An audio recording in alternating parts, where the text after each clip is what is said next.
All right, hello everybody. My name is Jeff Smith. I'm one of the shareholders here at Altitude Community Law. We go through some quick webinar housekeeping real fast, and then we'll dive into this. Thank you for joining us today. This is the illegal and criminal activities in communities. Do associations have to get involved? On your screen, you should primarily be seeing the PowerPoint presentation. You should additionally be seeing a small box on the left-hand side of the screen with myself on it. On the right side of the menu, you'll see a private chat icon. Please use this icon to type in your questions throughout the presentation. Questions will be addressed at the end of the webinar, time permitting. If you have audio or video issues during the presentation, please click the No Audio or Video button below the PowerPoint on your screen and follow those instructions. One CMCA credit certificate will be automatically generated and emailed to you within 48 hours after the webinar, assuming you attended the entire program. These credits are non-transferable. Please save the image of the certificate that is in the body of the email if you wish to preserve the image. To save the certificate, right-click on the image in the email and save it as a photo. The image of the certificate in the email will only be available for 30 days, or print the email with the certificate. As a reminder, this presentation will be recorded and added to the Altitude YouTube channel within a couple of days. Lastly, there will be a survey that will pop up at the end of the webinar. We truly appreciate any feedback you can provide. Your thoughts and opinions assist us with improving our future presentation, so please don't hold back. All right, with that being said, let's go on and dive into this a little bit. Possibly.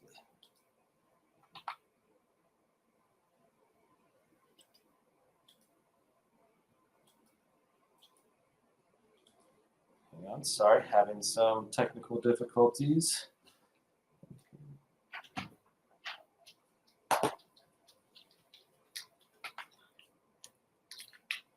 Sorry, I want to get help here for a second.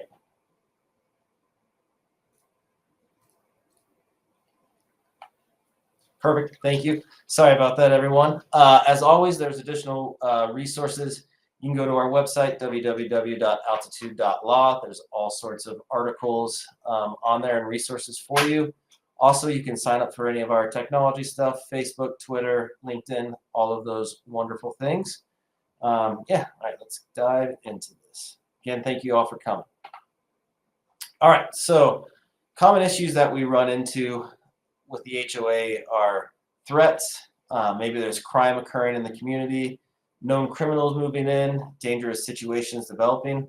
We're going to kind of go through all of these and kind of touch base on what you can do, what you should do, things along those lines. One of the biggest things that I think we sometimes forget is that associations aren't the end all be all. We don't always have ability to address a situation. Sometimes we shouldn't be addressing the situation. Just depends. Generally, our job in the association setting is to enforce our governing documents. If there's not something in the governing documents, we need to look to someone else to come in and solve the issue. So again, there's not everything that occurs in an association, the association has the power to stop. Obviously, there's lots of empty threats that come in from owners, tenants. We all see those all the time. You'll see some cartoons in here, just kind of interspersed for some comic relief. All right, threats. So homeowner threats. What type of threat is it? Is it against the HOA? Is it against neighbors, against the manager, against board members? Is the threat coming from a board member itself? Is it an outsider threat? All of these things kind of help determine what we're going to do. So against the HOA, for a lot of these threats, there's not much that can be done. People dislike HOAs. We know that anytime someone receives a violation or really any kind of communication from the association, it's not uncommon for us to get some type of a threat from an owner saying, we're going to sue you, we're not going to do what the declaration says, all those types of things. In terms of that, there's not a whole lot that we can do other than follow our enforcement policy. So those types of threats are pretty empty. They're just, hey, it's a homeowner who's angry, they're complaining that the HOA isn't doing what they're supposed to be doing. Not a whole lot we can do other than advise them that, look, the association has governing documents. We follow them. We believe we're following them. If the owner wants to sue us, so be it. But there's not a whole lot to do with that. Obviously, if there's some type of a threat of, hey, I'm going to physically hurt someone or physically hurt someone within the HOA, something along those lines, we need to get the police involved. Or if they're threatening to cause damage to the common elements, things like that, we probably get the police involved in that as well. But outside of that, there's not a whole lot that the association is going to get involved with when it's someone making a threat against the HOA. Now, against neighbors, we oftentimes call these neighbor-to-neighbor disputes. I would shy away from using that language, especially if you're writing it down to someone, because typically if you say, look, the association's not going to do anything because this is a neighbor-to-neighbor dispute, that's kind of sets a offsetting tone to the owners. They think the association doesn't care, things along those lines. Instead, what's better to be said is something along the lines of the association can only enforce what's in its covenants. There's no covenant violation going on here. Unfortunately, this is something that you have to escalate to someone outside of the association. We see these all the time with someone's trees coming over, or this person's playing loud music, or I just simply don't like my neighbor. So depending on what the violation is or what the issue is, there may be something that the association can do. So if it's a nuisance type violation, we might have to send that courtesy notice. If there's other violations of the covenant, the association might have to get involved to send the covenant process. But we're not the courts. We don't get to decide who's right and who's wrong in terms of these things. We're ultimately just enforcing the covenants. Obviously, you guys as managers get lots of threats. With those, they can be a bit tricky. Many of the threats are vague. So the more vague a threat is, the less likely the association has anything it can do about it. Obviously, if a owner or tenant threatens you physically, your first step needs to be to call the police. If you are ever threatened with physical harm, police are the right approach to take against that. This is similar to board members as well. You guys get lumped in, the board members get lumped in with the managers in terms of those same types of threats. Sometimes, obviously, we can get a protection order, especially for the board members. Depending on how, and everything's going to be factual, obviously, but depending on how serious the threat is or what exactly is being stated, we always can deal with that. Sometimes we can get a restraining order or something along those lines. I mean, oftentimes the threats against you guys is basically we're just going to get you fired, things like that. Not a whole lot you can do. Same thing with board members. Look, we're going to get the board removed. It's not really a threat. That's just kind of political speech. There's not a whole lot that can be done. But if someone is actually threatening physical harm, that's where the laws can come in and we can actually hopefully get a stop to something along those lines. Sometimes it's the board member who's making a threat to other board members. Again, here, depending on what the threat is, obviously it's physical. We're going to go to the police. You're going to hear that a bunch of times today. The difference when it's a board member making a threat against another board member is sometimes there can be additional liability for the HOA setup. So if you have a situation like that going on, you're also going to want to reach out to legal counsel so they can try and help you walk through what process we can do. Maybe they have some type of conduct of board members policy that we can rely on. Maybe they have a loyalty or confidentiality provision. So there's sometimes things we can deal with when it's board member to board member that's has a little more teeth than it's just a member who's making these threats. So again, you want to talk to your attorney about that and see, are there other avenues that are in our governing documents that we can help to try and quash some of these threats. Outsider threats, these typically are going to come from renters. They're not members of the association, so they're not bound by the governing documents. So typically when we're dealing with threats from a renter, unless it's, again, a physical type threat where we get the police involved, if they're showing up to a board meeting and they haven't been given authority to be there by the owner, we'll ask them to leave the board meeting. Sometimes we get threats from neighboring communities that the association isn't doing what it's supposed to do. Maybe there's some type of contract, things along those lines.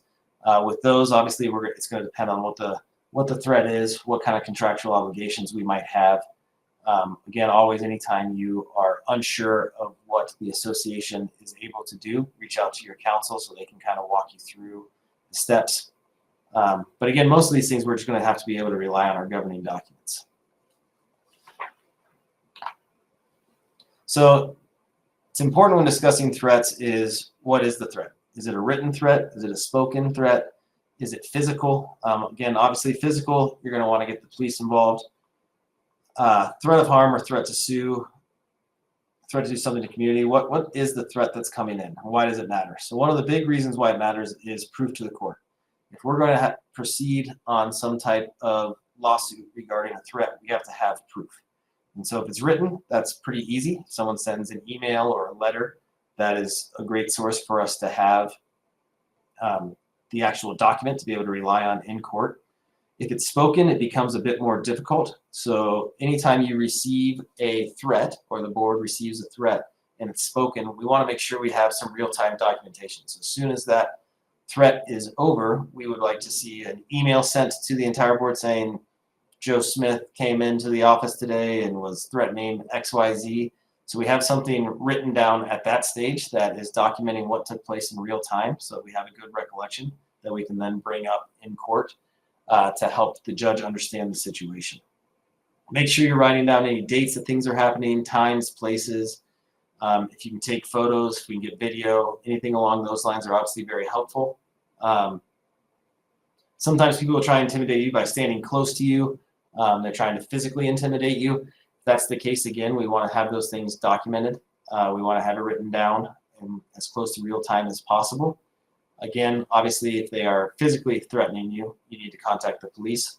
All these things will help us set up a case if, in fact, we do need to go get a restraining order or something along those lines. Enforcement by who? So this issue here is not how the HOA should act. It's, do you have the authority to act? Does the police have authority to act? Are there other options, like a civil protection order? So the first thing that we need to deal with when we're looking at a threat is that the HOA only enforces its governing documents. So if there's a covenant violation, we're going to have to deal with that via the covenant enforcement policy. If the threat is related to a covenant enforcement issue, there might be two tracks going on. We might be going forward with the covenant enforcement, and then we might have to be dealing with the actual actions by the owner. The question is, when should it be the HOA, and when should it be the police, and when should it be both?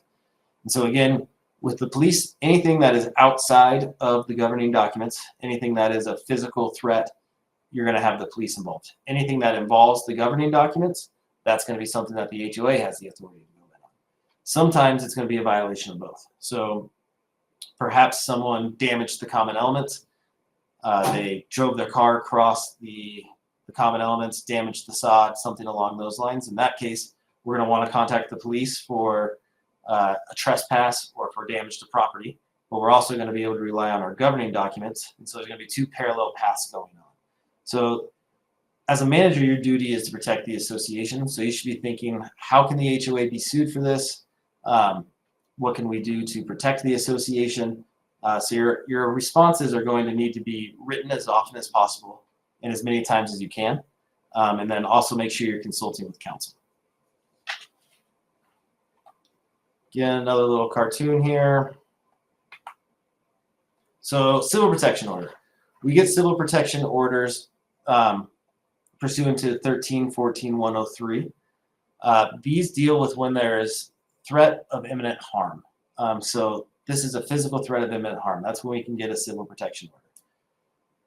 To whom? Typically board members or manager. It's very easy for us to get one if it's for the board member. For a manager, it can sometimes be a little bit difficult because they're an agent of the association and whether or not the association itself can get it for a manager. Most of the times we've been pretty successful in getting restraining orders, civil protection orders for managers, depending on what is going on. To get a civil protection order, attorney is not needed. Most associations, however, still like to reach out to us and have us do the paperwork and go with them.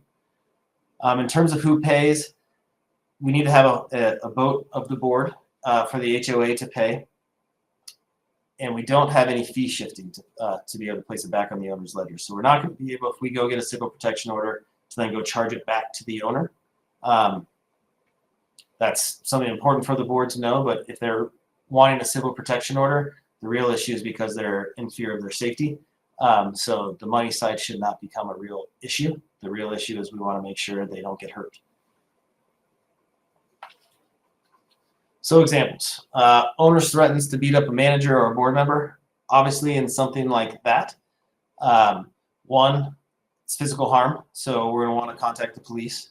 Two, the board's going to want to decide how real they feel this threat is. Do they think it's something that rises to the need of getting a protection order? If that's the case, then we'll go through that process. Sometimes the owner's threats, though, are more vague. So they're going to take care of the manager. They're going to take care of a board member. That's pretty broad. It probably would not meet the requirements for a civil protection order because the threat is not imminent. We don't even know really what the threat is, what take care of is. Oftentimes with something like that, we're going to respond with some type of cease and desist letter, something along those lines. But more than likely in a situation where the threat is vague, we're not going to be able to get a civil protection order. Sometimes we're dealing with an owner versus a developer. Maybe they're threatening because of a construction defect action or something along those lines. Typically, when it's a new build and we're dealing with construction, we're going to advise that owner to go back and look at whatever their closing documents, whatever their contractual documents are with the developer, and kind of point them in that direction. And it's going to be kind of up to them to see if they have contractual claims that they can get in there. Disputes involving a board member. Again, if it's the board member who's making threats, we have additional considerations as to whether it's creating liability for the association. We sometimes have other avenues that we can try to curtail them. Sometimes we have to go as far, though, as we're going to have to get the board member removed. The best way to get the board member removed is to have a recall vote. Depending on what's going on, we may have to go a lawsuit route as well to try and get them removed. But typically, if we're trying to get a board member removed because they are threatening other board members, the best option is for us to go through, have that special meeting and get the board member actually recalled. So common disputes that we have a lot, owner v. owner dispute over parking. In a situation like this as a manager, we want to remind both owners of the rules, whatever rules there actually are, whether this is assigned parking, maybe it's first served parking. Typically, we're going to try and de-escalate the situation as much as we can. Oftentimes we get, in single-family homes, this person's parking in front of my house when they could be parking in front of their house. In a situation like that, that's not a violation of the governing documents. It's a public street. They can park wherever they want. Oftentimes, it's just educating the owners as to what's going on. Obviously, if the dispute escalates and there's some type of physical altercation, things along those lines, the manager is going to need to contact the police and let them know this occurred so that we have some record of that. Other ones that come up a lot are owner-over-owner dog poop or barking, not on leash, those types of violations. Again, if there's governing documents, we're going to go through our covenant enforcement process. So oftentimes, if the dog poop is in common elements and we have a picture as to who did it, or if the dog's off leash, we have rules against that. Barking, we might be able to get animal control in there. Same with not on leash if the dog's aggressive. So those come up a lot. And again, if it's in our governing documents, we're going to follow our covenant enforcement policy. If not, we can look to outside resources, whether it's the police or animal control, to see if we can help in that. Again, owner versus developer, construction type issues. The owner should be exploring the unit themselves. If they have issues, they need to look at the purchase contract. There might be a dispute resolution process in there that the owner needs to follow. But that's typically going to be the owner's responsibility. They're going to have to deal with it. Now, if it's in relation to construction of the common elements, that would likely involve the association. So in the same way, we're going to have to go back and look and see, is this something that the association has claims that it can make for a construction defect type claim? Maybe it's a faulty pool that was put in or something along those lines. We obviously deal with those often. And then kind of the most common one is the quote unquote kind of nuisance violation, the owner v. owner nuisance violation. My neighbor's playing music too loud. My neighbor's smoking pot in the back. My neighbor is cooking food that I find objectionable. All of those things. Typically, the only thing you're going to be able to do with that type of stuff is the courtesy notice, because they don't last long enough for you to ever reach the fine status. But again, if we have those kind of complaints that come in, or even if it rises to threats between the owners because of the noise, things like that, first step is we're going to look to see, is there a violation of our governing documents? If so, we move forward as we can as an association. Otherwise, there's not a whole lot the association can do. Obviously, we want to document all of these things so it doesn't turn into a she said, he said kind of dispute. Sometimes the Fair Housing Act will complicate things. So there's lots of different types of things. So resident threatens everyone. In the first situation, HOA demands owner remove. Sometimes you could try and see if it's a tenant, you can try and get the owner removed via their lease. So we're going to reach out to the owner and say, look, your owner is causing issues. Here are the violations that they're creating, blah, blah, blah. We'd like you to evict the tenant. Chances are the owner is not going to do that. But at least we're documenting the association's made this request. That can be helpful. Sometimes a resident has a dog that tries to bite and then claims it's a service animal. While service animals certainly do get additional protections as support animals do, they still have to be under control. So if that dog is biting another dog or a person, we still have the ability to enforce the same way as we would if it wasn't a service animal or support animal. This also comes into play when there are threats about when racial things come in or other things that are covered under the Fair Housing Act, such as discrimination type claims. Just because someone might be protected under the FHA, it doesn't mean they get to act however they want to act. It still has to be reasonable. Again, when we're talking about dogs, when we're talking about discrimination, things like that, it used to be that we would just say, look, this is a owner-owner dispute. HOA is not getting involved. Unfortunately, there's been some case law out of California that seems to imply that the association needs to take a little more of an active role. We don't have to solve the issue, but we should always, anytime we get a complaint regarding racial issues or anything else that would come into the FHA, we should make sure that we're sending some type of a courtesy notice so that we can document that this took place, that the association asked for the behavior to stop. We're probably never going to get past that, but at least we're protecting the association by sending that courtesy notice, even though we know it's not going to probably result in the way we want it to result in. The FHA requires association to take all steps that they can take to stop any type of discrimination. Again, typically that's just a courtesy notice. Past that, there's not a whole lot the association can do, but we do want to make sure we're sending that letter, telling them to stop, telling them we received the complaint. And again, that's just trying to document for the association that we have done everything that we have the power to do. Outsiders threats, things like renters, most of these are threats of suits. They're not really threats of harm, so they don't really come into play in terms of having legal consequences. Someone says they're going to sue you, okay. We try to answer their questions the best they can, but there's nothing we can do to stop someone from suing us. Those types of threats aren't really a huge deal. I know you guys deal with them all the time, and they're annoying, but in terms of legal ramifications, they don't have a whole lot. Crimes being committed, that's what we're going to start kind of going into next.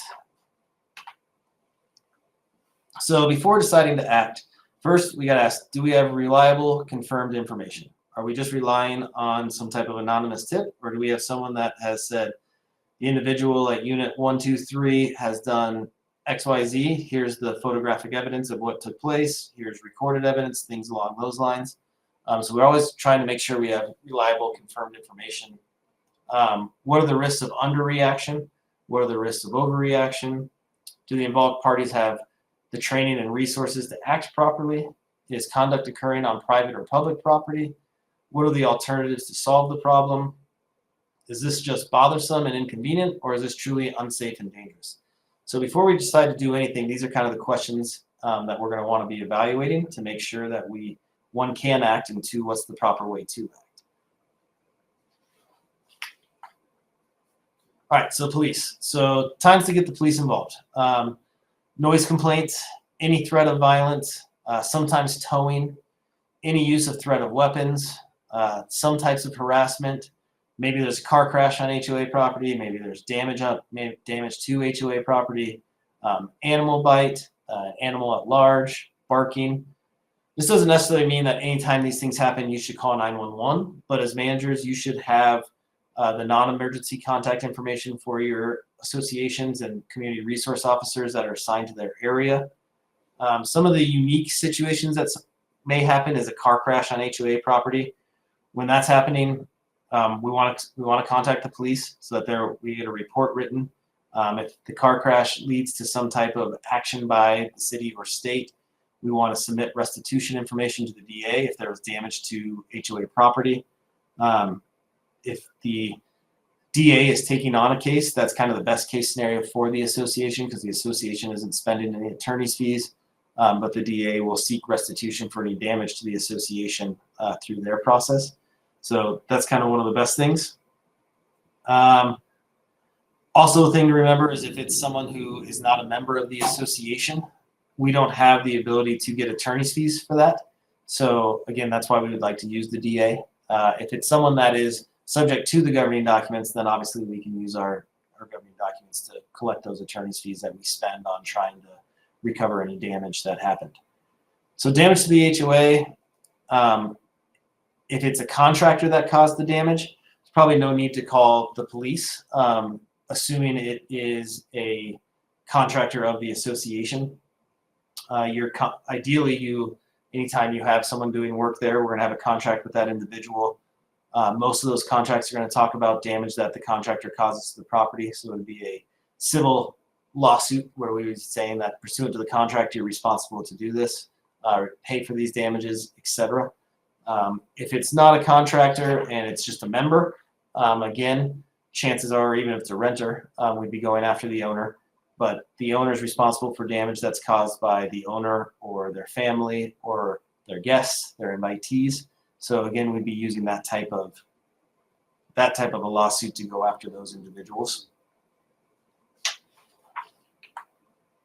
Oftentimes the manager is treated like a landlord, especially by the police. They don't quite understand your position in the community. Sometimes they ask you for keys to a unit. You might not have those keys. Sometimes managers get charged with violating nuisance codes because the HOA is not in compliance. We see this happen a fair amount in Aurora. It was happening a lot, probably 5 to 7 years ago. I haven't seen it quite as common now. The way their municipal codes are written, sometimes managers get brought in on some of these code violations. So we're dealing with that. Obviously, get it over to your attorney. We go in, we will represent the association. Typically, we'll represent the manager as well, or if not, we'll try and get insurance counsel appointed to deal with those types of issues. Oftentimes, the association managers will receive subpoenas. Obviously, if you get a subpoena, make sure you turn it over to your attorney. We can let you know, one, if we can quash the subpoena, two, what the association or you as a manager need to do to come into compliance. Sometimes we get requests from police for documents. Oftentimes, this is if we have video surveillance and a crime was committed, the police will come in there. Ideally, you're going to have, if you have cameras on property, you're going to have a camera policy. And one of the provisions in that camera policy will say that you have the ability to turn over these videos to police if a crime has been committed and if they ask. So those things certainly come up a lot. Different types of criminal activity that happens on associations. So with kids, vandalism or damage. Obviously with kids, we're going to be reaching out to the owners of the property. We're going to, one, if we catch the kid doing it, we're obviously going to tell them to stop. Then we're going to provide it in writing to the parents that they're responsible for the kid's conduct. Make sure we provide them any pictures, what the costs are, etc., and let them know that we're going to be charging that back. We want to be careful of familial status discrimination. Really, it shouldn't come in when we're dealing with vandalism or damage because whether it's a kid or an adult that's causing damage to the association should be able to be made whole. But you want to always be careful. You don't want to single out kids for doing behavior that you would not be singling out adults for. Tenants, again, it's the owner who's responsible. It's not the tenant. So we'd be reaching out to the owner to say, look, your tenant did X, Y, Z. You guys might have a rental policy that will say who's renting where, or maybe you have their lease, things along those lines. We're not obviously going to enforce the lease. We're going to enforce the governing documents against the owner. But sometimes the lease might have language in that says if they violate the rules, the owner has the right to evict the tenant. So we can try and rely on that and try and force the owner to get these people out if they're problem individuals. Again, the remedy is against the owner, not the tenant.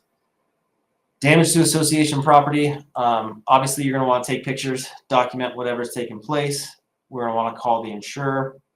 Assuming we can prove who made the damage or who caused the damage, then we'd use the governing documents to go after that. If there's a real live documented threat, so if someone is behaving belligerently at the pool, they're not leaving when you ask them to leave, someone is threatening someone, obviously our response is to call the police. That's something that's outside of what we can do. But if there's a live documented threat, we want to get the police involved. They're the individuals who can really stop something that's happening in real time. Sometimes we have police activities in the neighborhood. So SWAT activities, maybe SWAT comes in, maybe it's just police. Neighbors are questioning what's going on, damage unit, what is the association responsibility in these types of situations. Again, we're not the police. So your knowledge is probably relatively limited as to what you know. But we certainly have had associations deal with SWAT coming in. Sometimes damage to the unit occurs.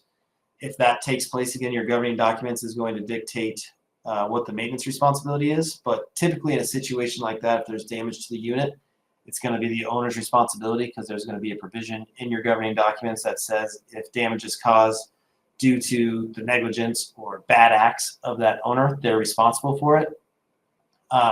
So again, governing documents are always going to be the important part, the guiding part for the association. That's all we can enforce.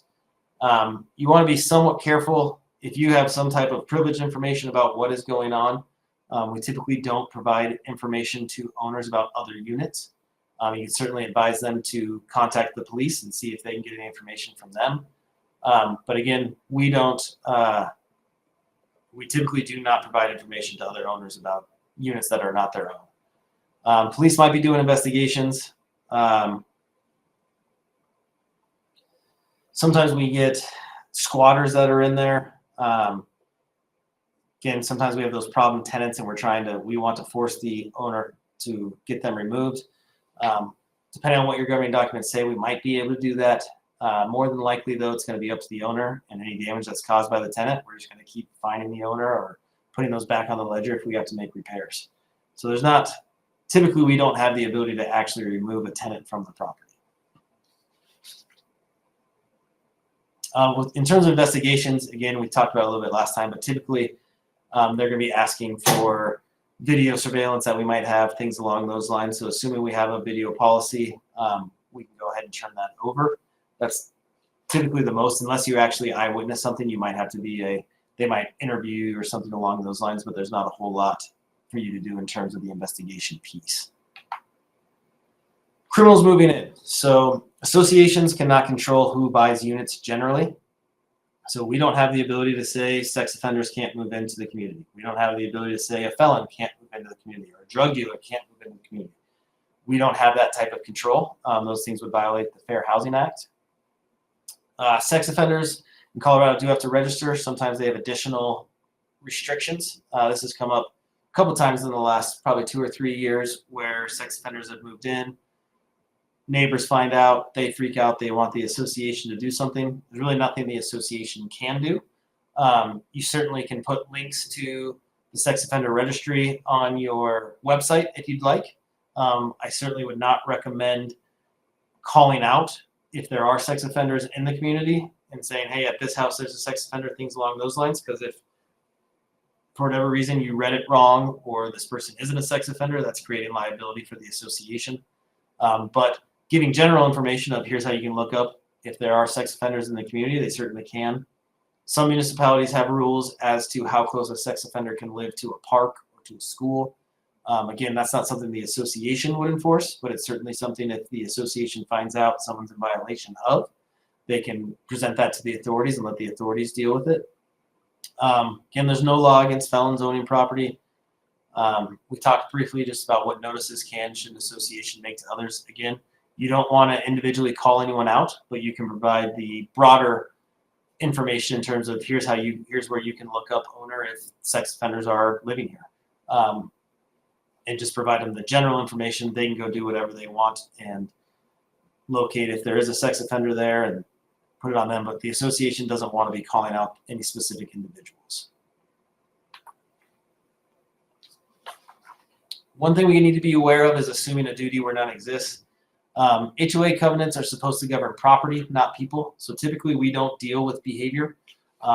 We're primarily concerned with the aesthetics of the property. So again, someone paints their house the wrong color. Someone does puts a shed in when they're not supposed to. That's typically what HOA covenants are there for. Sometimes when you're in multifamily things, we might go a little bit into behavior in terms of smoking or something along those lines if there's bans on that.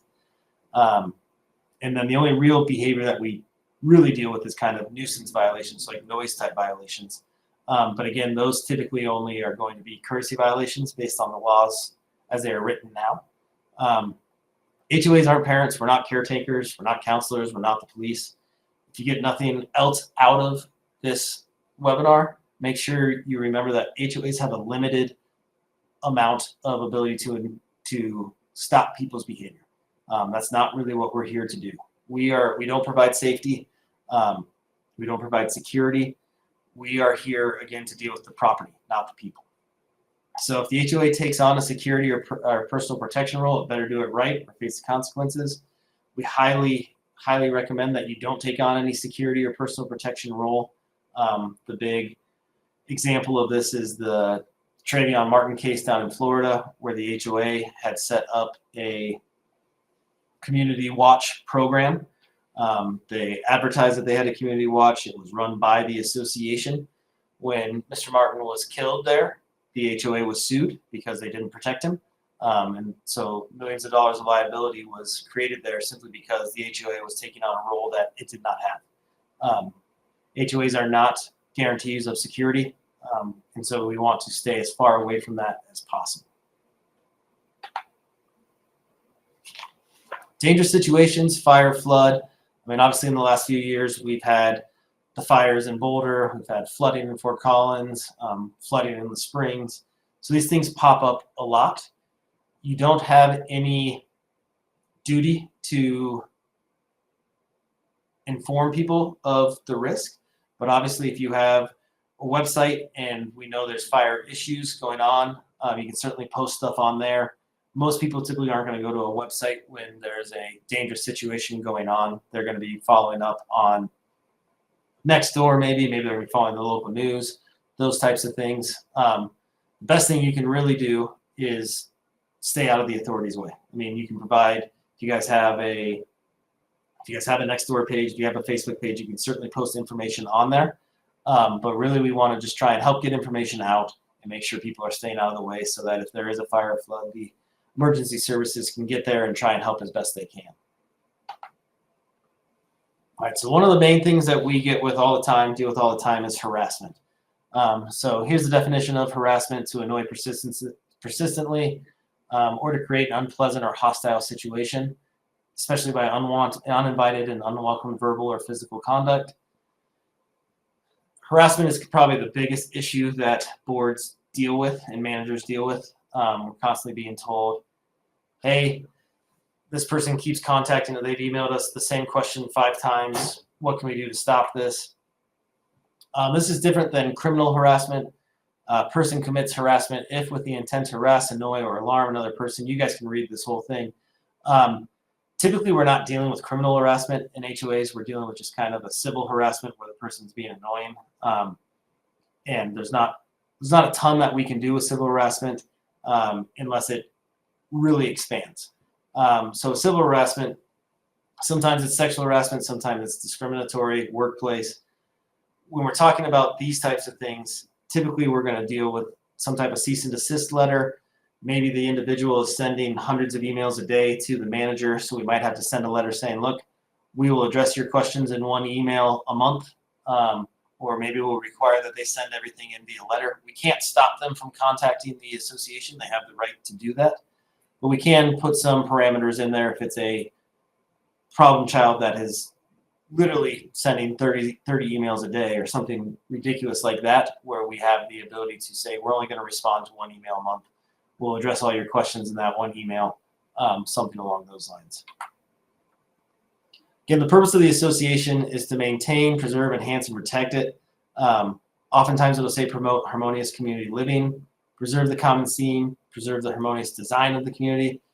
Where harassment comes into this is promote harmonious community living. So sometimes we can say, look, your behavior is so bad that it's disrupting the harmony of the association. And that's typically how we try and address these. That's how we can say, look, we're only going to respond once every 30 days, something along those lines. So managers harassed by owners, you guys know it happens all the time. We do have to obviously make sure that we're differentiating between an annoyance and harassment. Board members obviously are often harassed by owners. Maybe the owner is coming up to the board member outside of a meeting. Maybe they're catching them on their front lawn and talking about association business.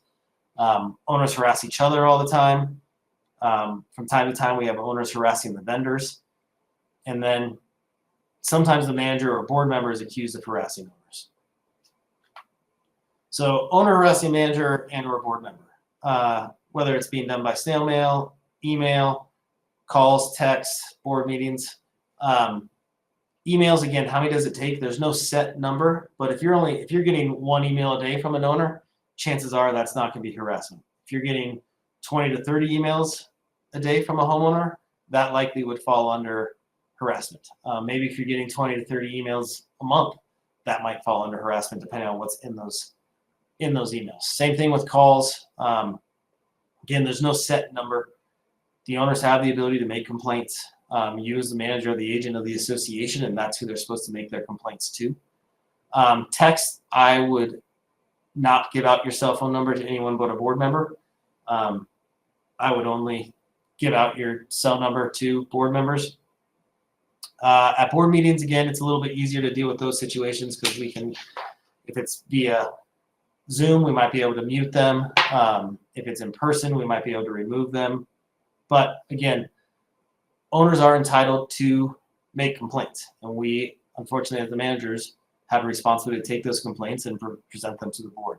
So it's always a fine line. Again, it's going to take repeated amounts of emails, calls, texts, things along those lines before we can really step in from an attorney standpoint and send some type of cease and desist letter.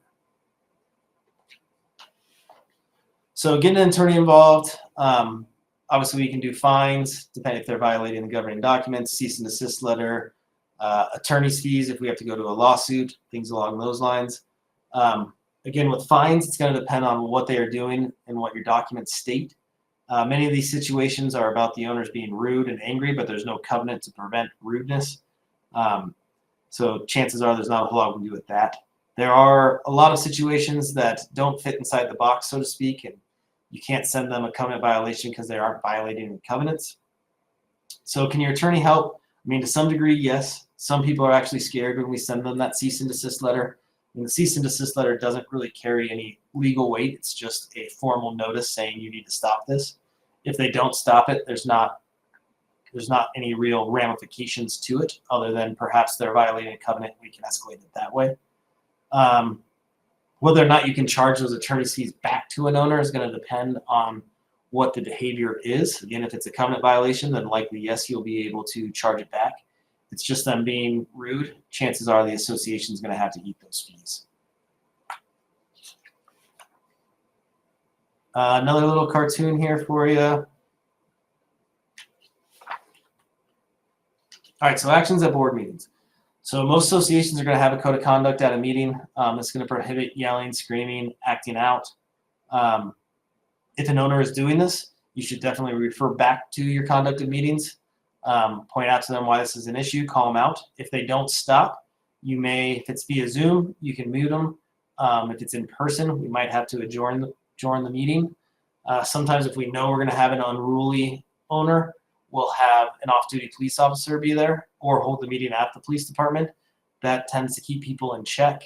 If the owner is acting out again and we've asked them to leave and they're trespassing, we might be able to get them arrested at that stage.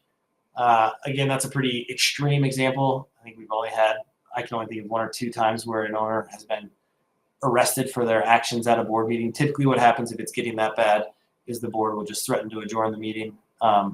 If he or she continues, then we adjourn it and wait till the next month and we bring it up at that month of here's what happened, here's why we adjourned it, here's the meeting minutes, etc.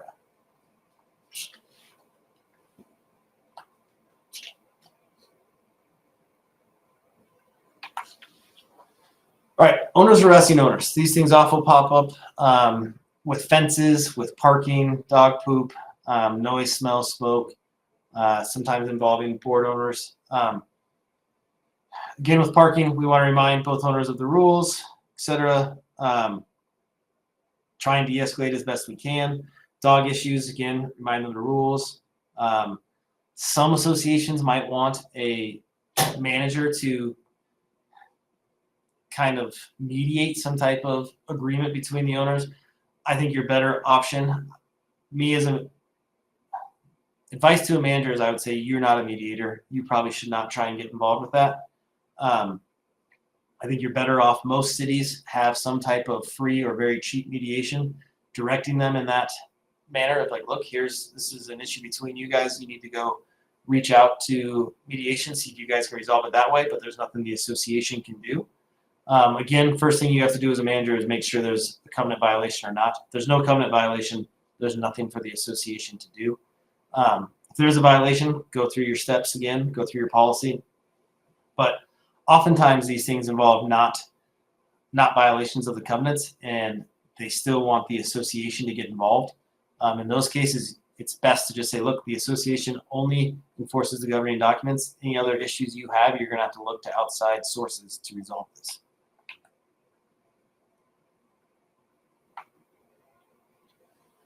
Oftentimes, nuisance may be the only covenant that addresses many of these situations.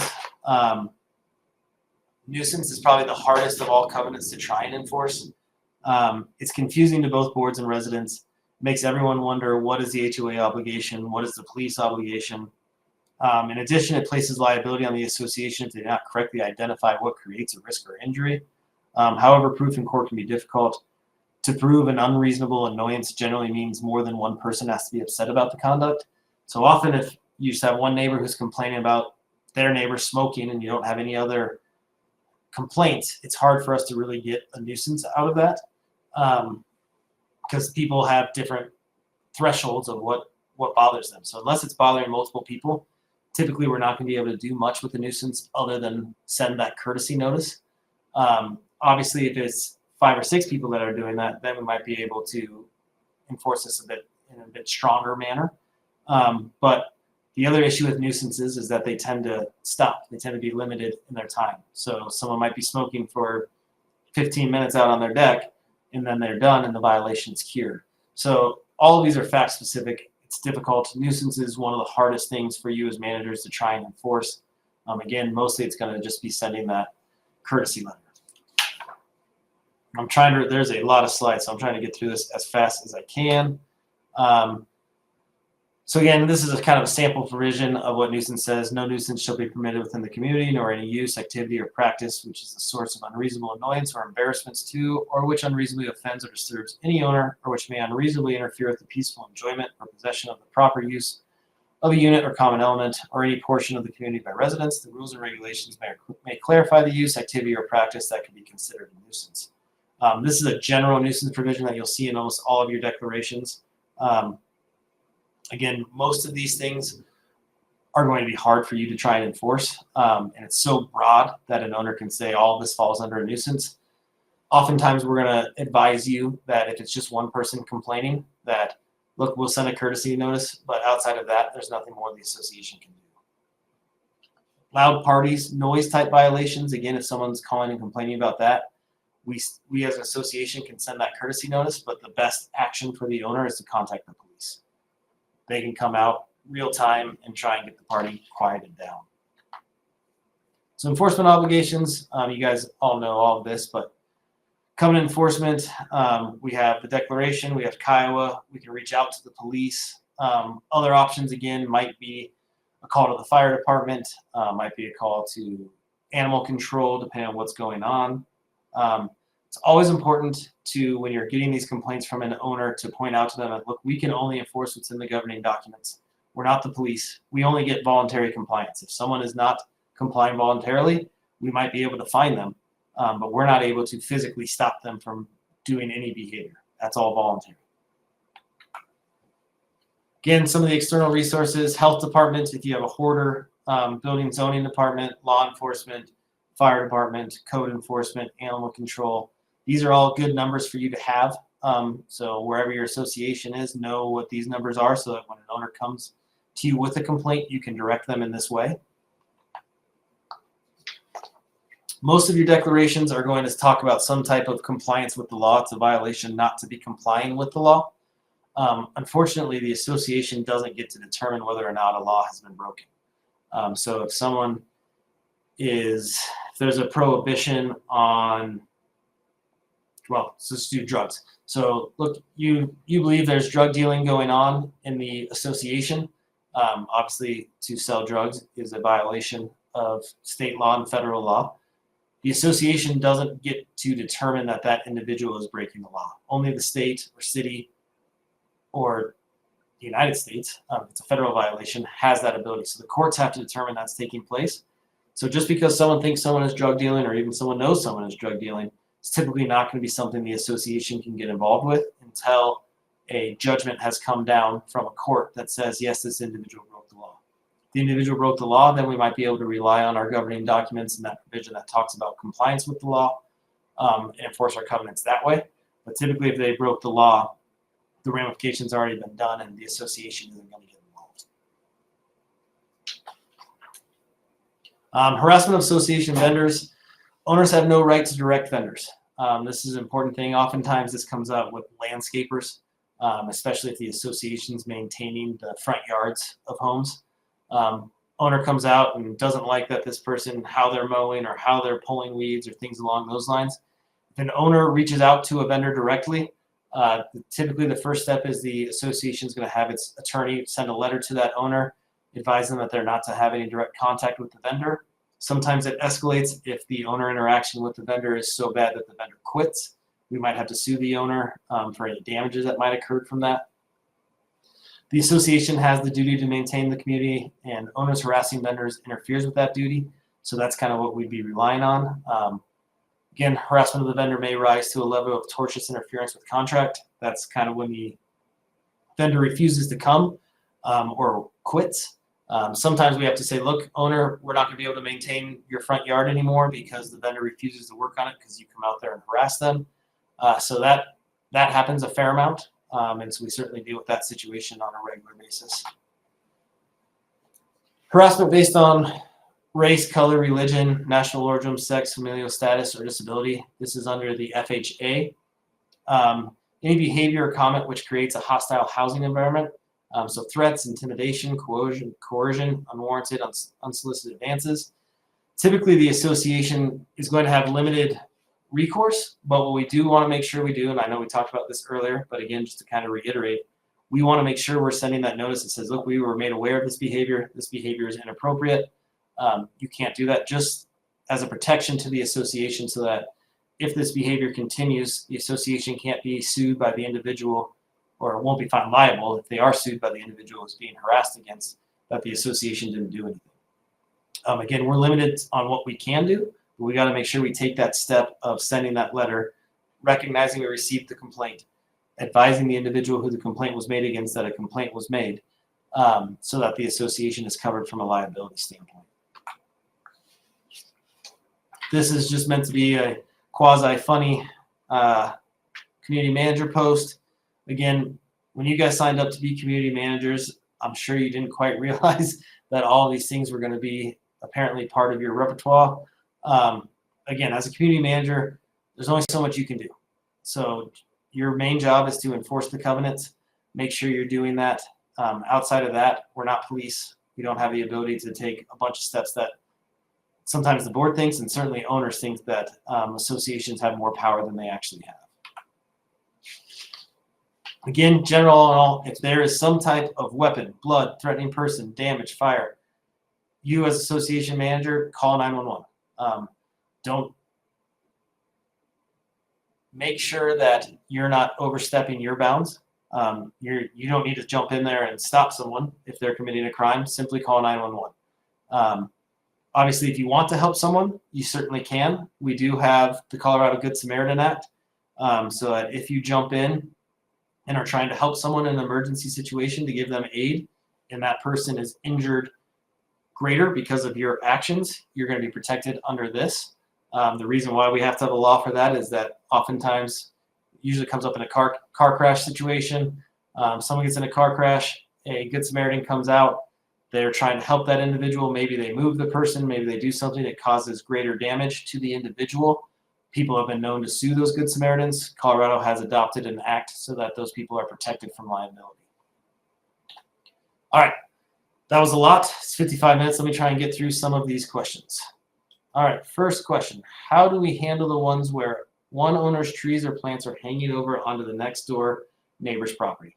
So in something along those lines, again, it's going to be dependent on your governing documents, but typically if it's overgrowth, we might be able to require them to trim it. If it's not overgrowth and they're just hanging over and it's a boundary type tree, there's typically not a whole lot that the association would do. If the covenants require that trees be maintained in a neat manner, we can require that.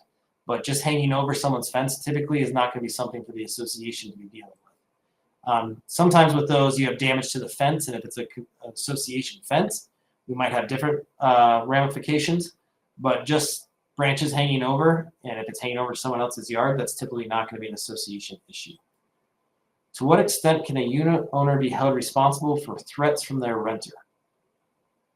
So again, if it's the renter who's making threats, and depending on what the threat is, if it violates the governing documents, then we would go back to the owner with, look, you need to control your tenant. If not, we're going to be fining you for X, Y, Z. We might be able to put some pressure on the owner to remove the unit, the tenant. In terms of held responsible from a monetary standpoint, if the association has to take additional actions because of what the renter is doing, we might be able to charge those back to the owner. But the owner, just like you, they don't have the ability to stop them from doing it. They just might have to pay the ramifications in terms of costs to the association, things like that. All right, regarding damage to property, call the insurer of the person who caused the damage or the insurer of the association. So the insurer of the association, you're dealing it with from the association's part. So if damage occurs on common elements, you're going to call the insurer of the association, report the damage. They likely will reach out to the owner's insurance if that's who caused it. They might have different subrogation and things along those lines. But your responsibility is to contact the association's insurance company. What about homeless people sleeping in the alley? If it's a private street, then you would be able to contact police maybe for trespassing. They might want you to put up no trespassing signs or something along those lines. But that's a police issue. I would not recommend as a manager you going up to any homeless person sleeping on community property and interacting with them. I would contact the police in that situation and have them come out and deal with the issue.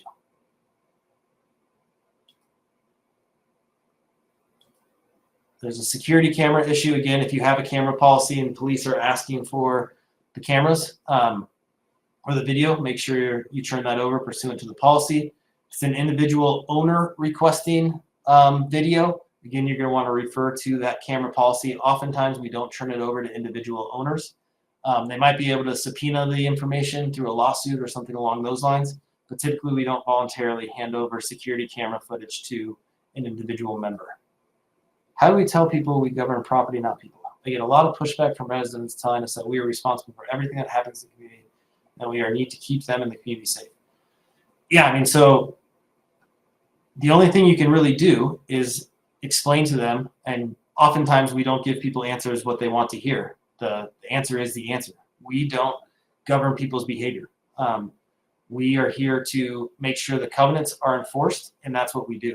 I know it's not what they want to hear, but ultimately, that's the correct answer, and it's the only answer you can really provide to them. Can a community put in their rules and regs that tenants must be background checked, and can they require tenants to sign a form acknowledging the rules and regulations? So the short answer to that question is no, we can't require background checks. Even if they required background checks, you can't say that they can't rent to a felon or to any individual. That would violate the fair housing rules. In terms of signing some acknowledgement of the rules and regulations, the tenant has no obligation to the association. It's only the owner that has an obligation to the association, so it's only the owner that is responsible. How do we handle getting no police response when reporting crimes in the correct way? Or how do we handle police response times of several hours when reporting trespassing in the association common area? Again, we might not be able to resolve all issues. All we can do is what the proper action is. So if someone is trespassing, the proper action is to call the police. If the police don't show up and owners are complaining, tell them to contact the police and say, look, our manager contacted you at X time and you guys never came, or you came 3 hours later. We don't have the ability to physically remove someone from the property. So ultimately, all you can do is what is proper, and that is contact the police when something is going on.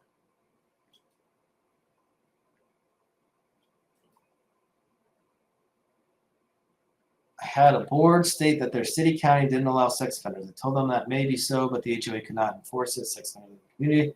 They're really trying to push me to reach out to the owner to make sure he knew that his tenant was a sex offender. I told the board it was not safe and legal. That is correct. It's not your job to reach out to the owner. Their city and counties can't say that a sex offender can't live there. Otherwise, every city and county would say no sex offenders are ever allowed to live here. That would violate fair housing rules. They don't have that ability. They can dictate around schools, certain areas around schools, around parks. But again, that's something for the city and or state to enforce. That's not something for the association to enforce. Also, to add to the tree question, what if the trees that are on common ground and the owners want us to trim the trees to the dead leaves don't fall into the yard? How do we justify if it's overgrowth or her preference? Ultimately, if it's on the association, leaves falling onto someone's yard isn't an issue. The fact that they might have to rake up leaves, those leaves could be coming from any tree within a mile away blowing in the wind. So I would not be overly concerned about that. If you have an arborist come out and say, no, the tree is healthy, the tree is trimmed properly, that's probably all you can do in a situation like that. What if a resident is asking for a copy of the violation letters he reported? So under Kiowa and under the record section of 317,